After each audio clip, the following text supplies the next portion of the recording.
So godi guys, karong adlaw guys natay atuan. Isa sa mga kaila og amigo nga diin dunay solar setup apan duha na daw kapin kabulan nga wa nag-andar tungod kay naay ni sunog og wala na nabalikan sa nag-install tungod sa kalayo sa ilang location. So atong atuon, atong i-reset up ang iyang system para moandar og balik. Tara, adurda!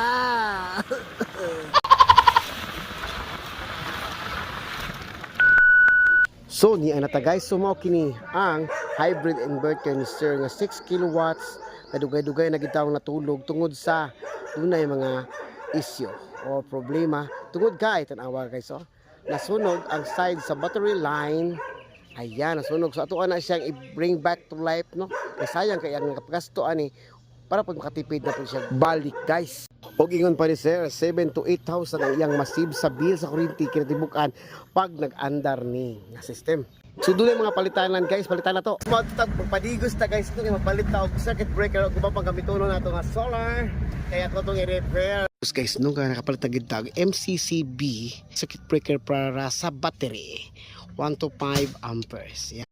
Og diri siyang uptok guys, naa siya 7 ka buok nga 585 watts solar panel. Hugaw magri kailangan mo nilibyuhan na din. Trabaho sa itong pag-iitan nga tiga-wiring, no? Ang kauban ni guys, no?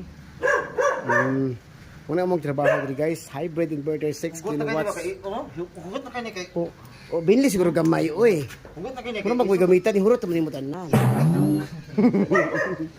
So guys, dugay na niyo gamit guys, tungod kay nasunog ni siya din wala anhi sa technician kay layo kayo ang nag-install. Nagtisingan guys, no? Oh, naandar na gid ang amo ko ano, naandar na. Gracias.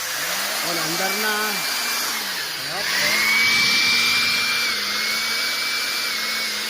Naandar na ang nabuhi na.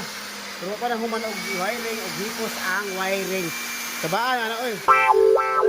So guys, limpyuhan niya nga panel guys, kaya pati naghugawad guys. Ang map boy pating hugawa, ang panel limpyo. Uy, baliktad ni. Kung kayo ang panel guys, daghang kay mga sagbot, abog ug acid rain, kailangan sa limpyuhan sa dekatoga. Oh, saan na naglimpyo? Oh. Hala. Hala, gibali. Hala. Unsa boss naglimpyo ka lang boss o naghatag og abog? Wapo ang timpo guys, init kayo. So tanaw na to no kung pila ang harvest aning katbabaw.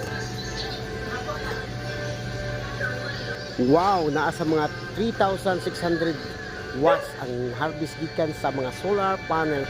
Ug ang battery 94% na bisang alas 10 pa karon sa buntag. Og kini mao ang usa sa ilang mga load guys no nga 2,000 watts submerged pump para sa ilang water system para tigom sila daghang tubig.